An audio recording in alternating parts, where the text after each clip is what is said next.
Hey everybody, it's your boy Eric the Unit Norris from SLC Punkcast here, and welcome to another episode of Tales from the Pit.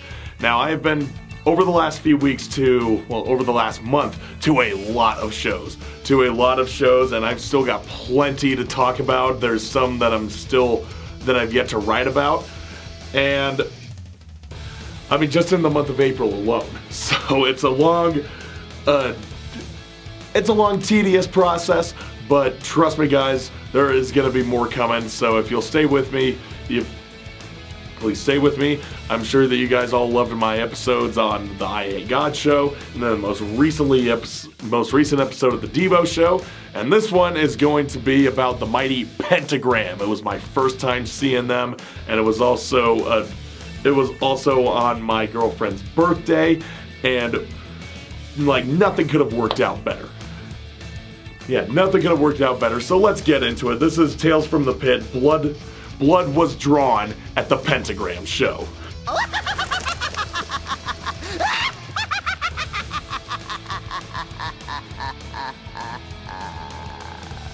So I have been waiting for years for Pentagram to come back to Salt Lake. The last time they were here was in 2014, and you know, ever since their beginnings, they've never been consistent with their activity, like, mostly revolving around lead singer Bobby Liebling's struggle with heroin addiction.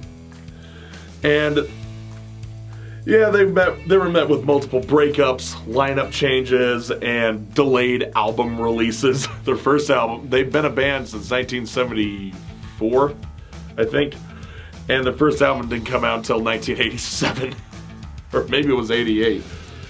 Yeah, so that just goes to show how much of a bumpy road it's been for Pentagram. So it was like, who knows when they're going to be coming back? Who knows if they'll still be a band at this point? But despite being a band for 55 non-consecutive years, through numerous comebacks and reformations, they are still spreading their sanctioned doom metal sound to the masses on the heels of their new album, Lightning in a Bottle. And this year they brought it to SLC, sharing the stage with their tour mates Dusted Angel and local practitioners in the doom craft, Fig and Simeon. They brought the dreary metallic energy to Ace's High Saloon.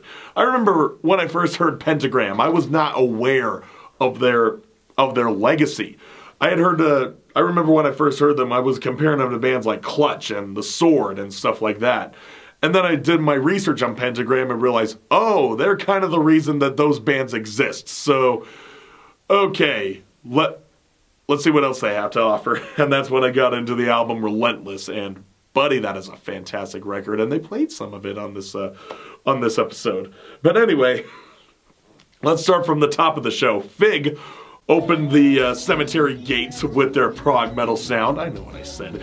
They had enough reverberated psych rock infused guitar melodies that evoked this essence of like a calm before the storm. Like, it set the mood for what surely would be oncoming annihilation.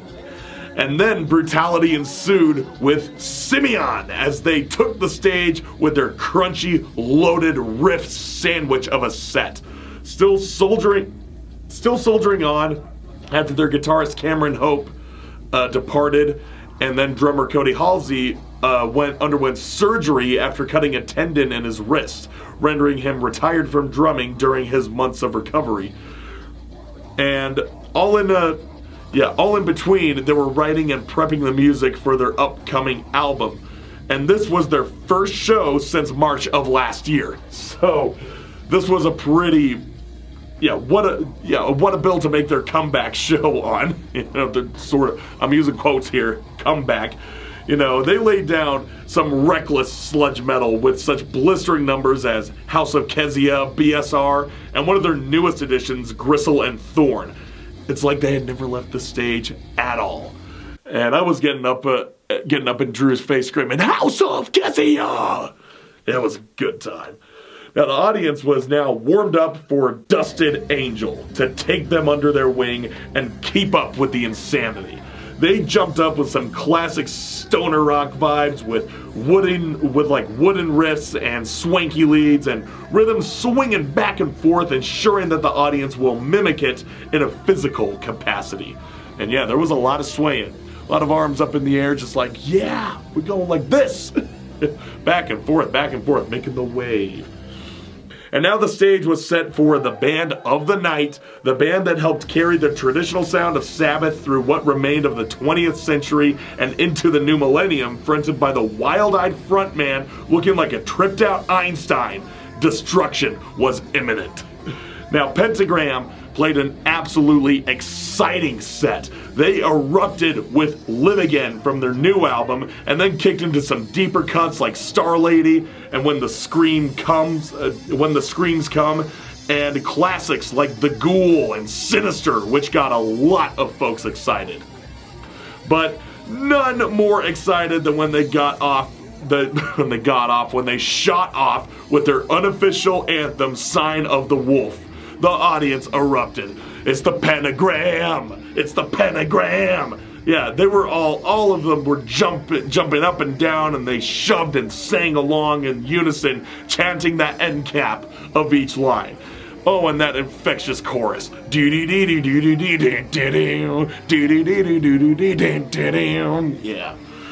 And at one point, my girlfriend, Kate, got the attention of their guitarist, Tony Reed, and told him to relay a message to Bobby.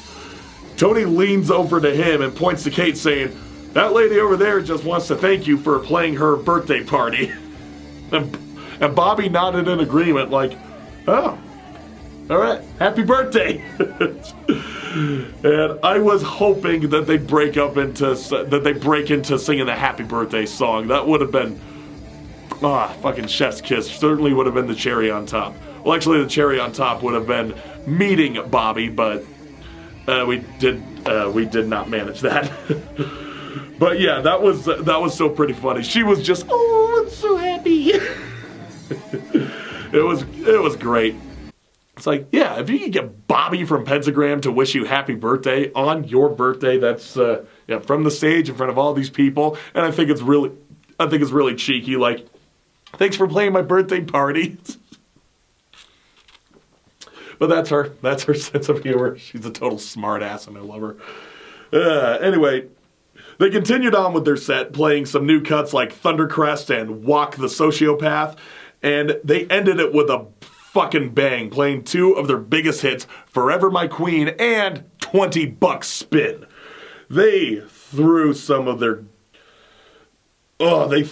gear out to the crowd at the end, and I was just in such a fit, like, come on, I need more. Give me the pics, give me the sticks and everything. And then at the same time, I'm like posting the story, like, okay, get this up to my Instagram, and then all of a sudden, boom! Ow!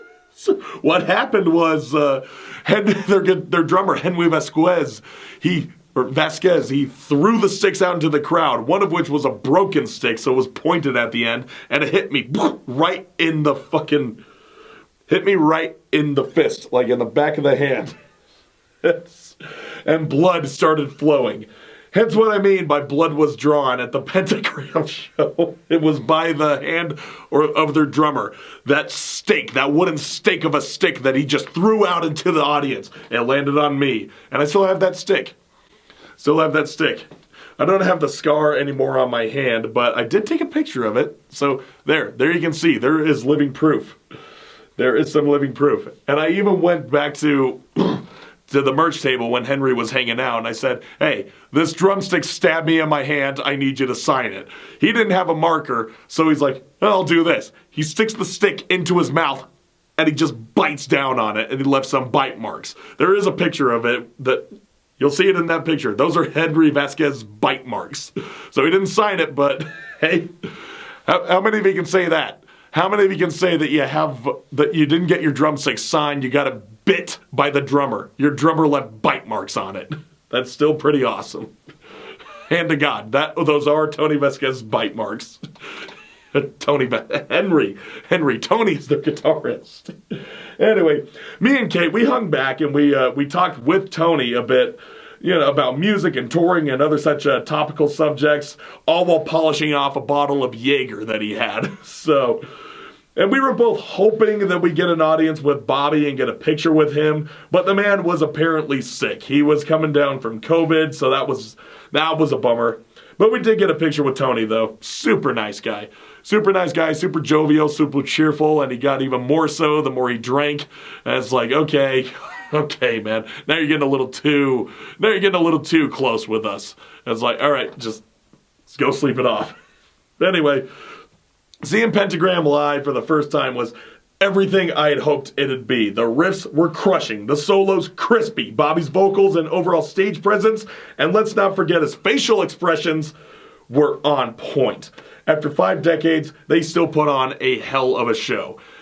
And it's just awesome seeing Pentagram still fucking going, and their popularity is still pretty prominent. This was a sold-out show. And especially now that that's sort of, that meme of, that meme of Bobby's face, where he's just sort of looking all sort of dazed and whacked out into the audience. I mean, he's bug-eyed, so he always kind of looks that way. But yeah.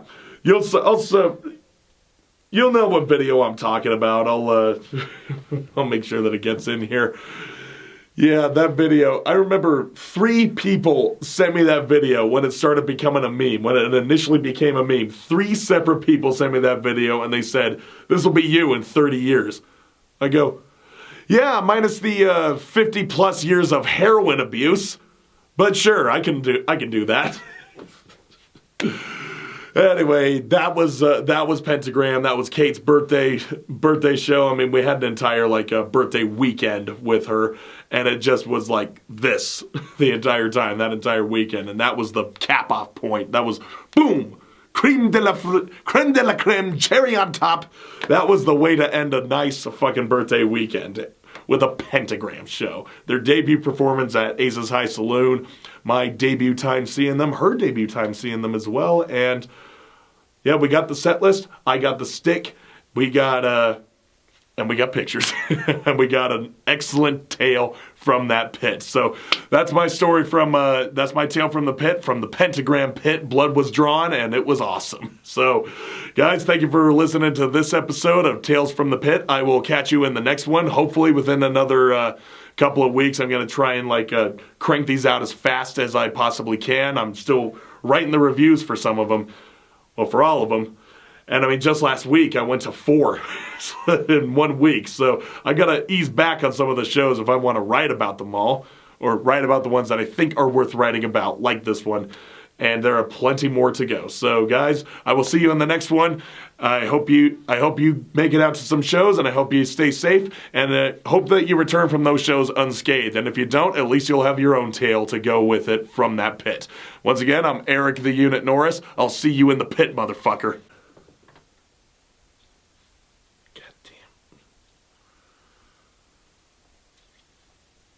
A stupid fucking fleck of hair in my eye. There we go. No.